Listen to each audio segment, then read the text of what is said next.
Do you want to know what the secret is to growing great carrots? Many people struggle with getting them to pop up out of the soil.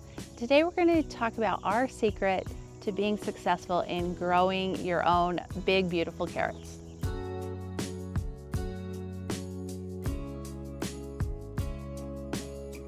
One important thing to remember is that carrots can take up to 14 days to germinate, which is longer than other seed varieties. And so you might want to give up before then, but don't. They need to stay evenly and consistently moist during that time period so that they will have an easy time breaking through the soil. Many people know about the board secret for germination, and they'll put a thin board or cardboard on top of the soil to keep it moist for 14 days. However, we like using row cover even better. We'll put that right on the soil. You can water through it, and it helps keep the soil moist. And once your carrots start popping up, the row cover is a little more forgiving. It doesn't damage them. If you forget and you leave your board or your cardboard on too long, it will damage your carrots when they come up. But the row cover is really forgiving, and it is one of the best things we do to help our carrots germinate. When it comes to soil, when growing carrots, you definitely need a light, fluffier texture in your soil. Some people will mix in sand into their soil, which is really helpful. If you have a lot of clay soil, the carrots will have a much harder time coming up and the roots growing down because the soil is so condensed and heavy. We actually have a lot of clay soil where we live, but we are able to grow carrots successfully by adding in a lot of compost and lightening up the soil. And because the soil is so important when growing carrots, our secret is actually growing them in a raised bed like I have right here. And that allows me to have total control over the soil. So we're able to add compost and really nice soil into our raised bed and have control over that and not have a lot of clay and heavy soil here in the raised bed. The other benefit of growing in a raised bed is that the carrot flies will not find your carrots because they're up off the ground, and the carrot flies only fly close to the ground, and they are one of the pests that tend to love carrots. So having a raised bed really eliminates a lot of issues when growing carrots. So the length of the carrot is determined by that first root that grows down. So the easier time that root has growing down through the soil will determine the length of your carrot, and then it fills out from there. So if your soil is really heavy and the root has a hard time growing downward, you're not going to get a very long carrot. Now there are a few carrot varieties that actually will do better in clay soil, and that is the Parisian carrot, which grows a nice, cute little round carrot.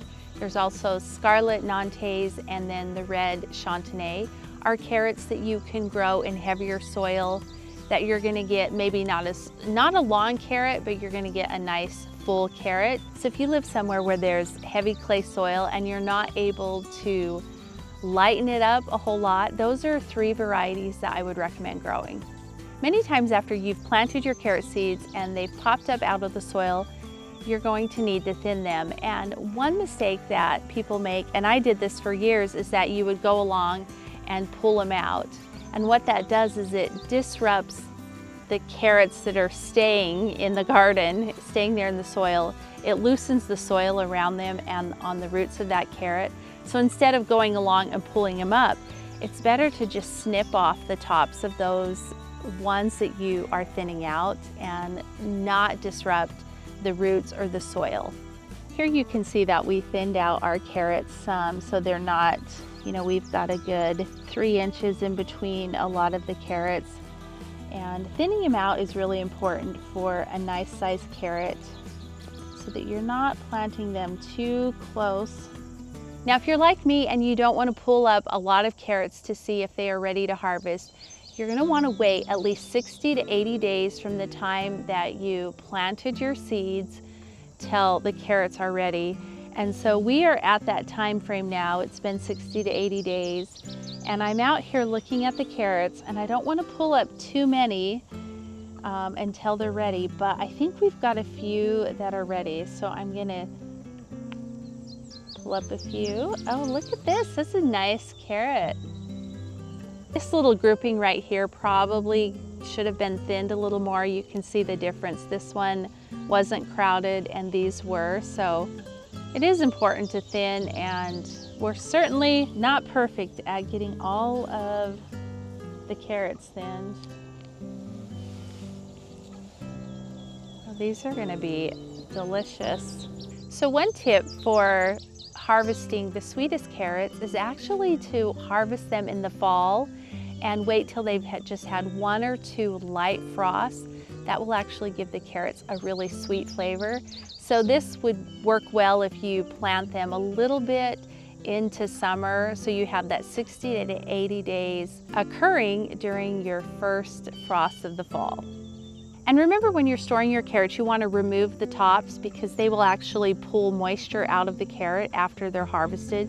So you want to remove the tops and store them in a dry, cool location, like the refrigerator, in a bag, or in a cellar if you have one. So our secret of growing carrots in a raised bed is really a game changer for us. So if that's something you're able to do, I highly recommend it.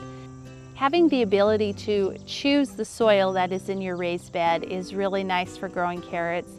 And I've harvested some of these and I'm excited to try them. I'm gonna leave the rest of the carrots in the bed and not harvest them yet because they will continue to get bigger. But we've got a nice little harvest right here that we will eat on for the next couple days. So if you have any secrets for growing great carrots, we'd love for you to share those in the comments. We promise not to tell, so we can all grow awesome carrots in the garden.